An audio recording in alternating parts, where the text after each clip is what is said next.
10 minutes on a Sunday, that is all it takes to fill your freezers with homemade dashi packets that brew into stock cleaner than anything store-bought. Think you can't pull this off? Watch and find out how easy it is. You can find a printable recipe on my website. Just type homemade dashi packets Dashi into Google and I'll see you there. So here's the thing about dashi. Making it from scratch every single time is incredible, but honestly, carefully measuring out kombu and katsuobushi on a Tuesday night, not happening. And those instant granules you find at the store taste, well, a little what I call junky. There is really no other word for it. It contains way more than just dashi ingredients. Store-bought dashi packets are a solid option that I've been recommending, but the good ones cost a lot, and even the ones labelled additive-free usually sneak in extras like powdered soy sauce or seasoning blends. And the reason is pretty straightforward. By adding seasoning to the packet, the manufacturer shapes the flavor profile for you. So when you brew it, you get this immediate wow, this tastes amazing moment right out of the back. Absolutely nothing wrong with that, but just saying. If you know me, I like customizing and building flavors myself, so I started making my own packets at home. One batch on a lazy Sunday morning gives me enough for weeks. I drop one into water before bed, and by the next morning, the clean stock is just sitting there in my fridge, ready to go. Let me show you how to put these together. We're working with 4 ingredients: 5 grams of dried kombu, 12 grams of katsuobushi, 3 grams of niboshi, and 2 grams of dried shiitake mushrooms. Let me quickly talk about each one. Kombu is your umami foundation. Different varieties produce different stocks. Ma and Rishiri kombu give you something refined and elegant, great for delicate soups. Hidaka kombu is more affordable and brews a bolder stock. For bonito flakes, I specifically recommend thick cut shavings over thin if possible. The thin ones are super light and fluffy, so they take up a ton of space in the processor and just fly around instead of getting caught by the blade. Thick cut shavings are denser, they drop right into the blade, and they grind evenly in one go, much less hassle.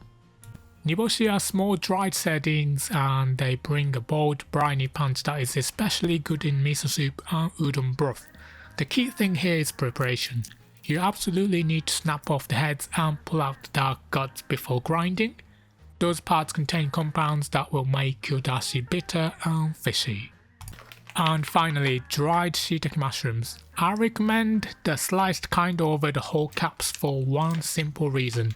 Whole dried shiitake can be rock hard and can be tough on a small food processor.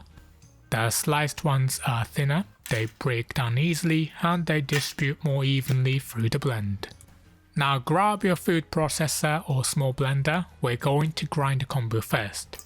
And here is a detail that matters more than you might think.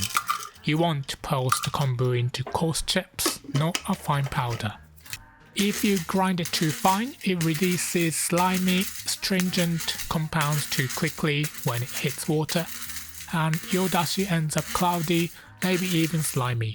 Keeping it chunkier slows down the extraction rate, which is exactly what we want for a clean stock. Next, add the katsuobushi, the cleaned niboshi, and the dried shiitake into the processor. If you're using thin bonito shavings instead of thick cut, you will probably need to do this in batches. Thin shavings are so light and fluffy that they take up a lot of space and tend to fly around rather than getting caught by the blade.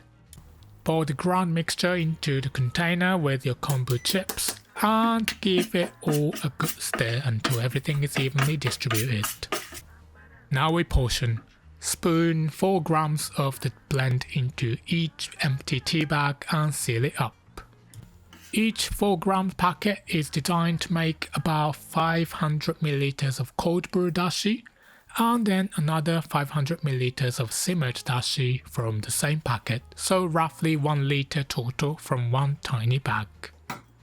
If you want to make a larger batch in one go, just double it to 8 grams per packet for 1 liter of cold brew plus 1 liter of simmered. This recipe gives you about 22 grams of total blend, which works out to 5 4 grams packets. If you want something lighter or to save money, try 7 grams per litre. If you want it more concentrated, bump it up to 9 grams. Alright, let me show you the cold brew method.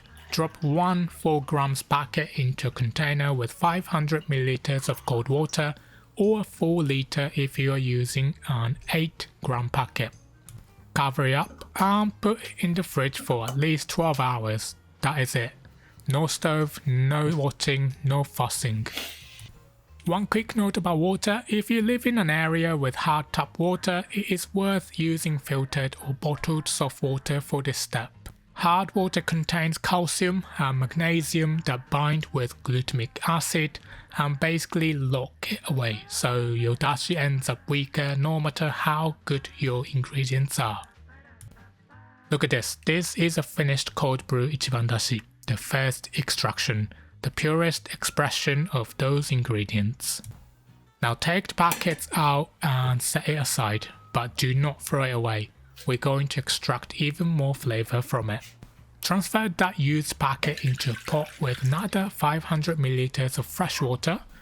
Bring the heat up to medium-low until the surface of the water just barely trembles. We want a gentle simmer just below boiling, and hold it there for about 10 minutes. This is your Niban dashi, the second extraction. It is a bit more rustic than the cold brew. So think about it.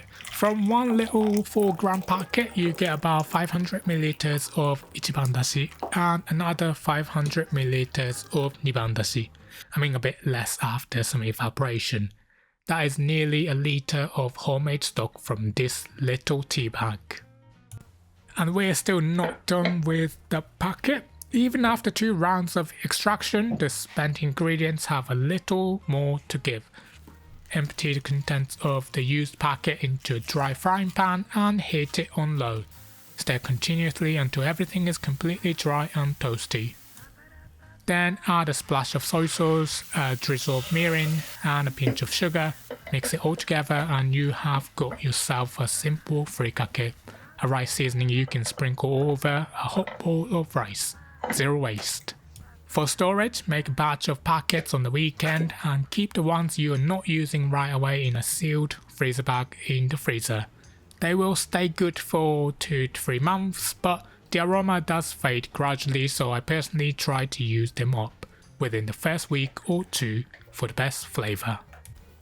And that is your homemade dashi packets. A batch takes about 10 minutes on a quiet Sunday. And from there you have got effortless, clean dashi whenever you need it. Want even more delicious recipes? Grab my free cookbook from the link in the description. That's a wrap. You can find a full printable version of this recipe on my website, linked right here on the screen. It has all the extra details to help you get it perfect every time. If you enjoyed this, check out my ultimate playlist. And next week I'm making easy ponzu salmon. Hit subscribe so you don't miss it. See you then.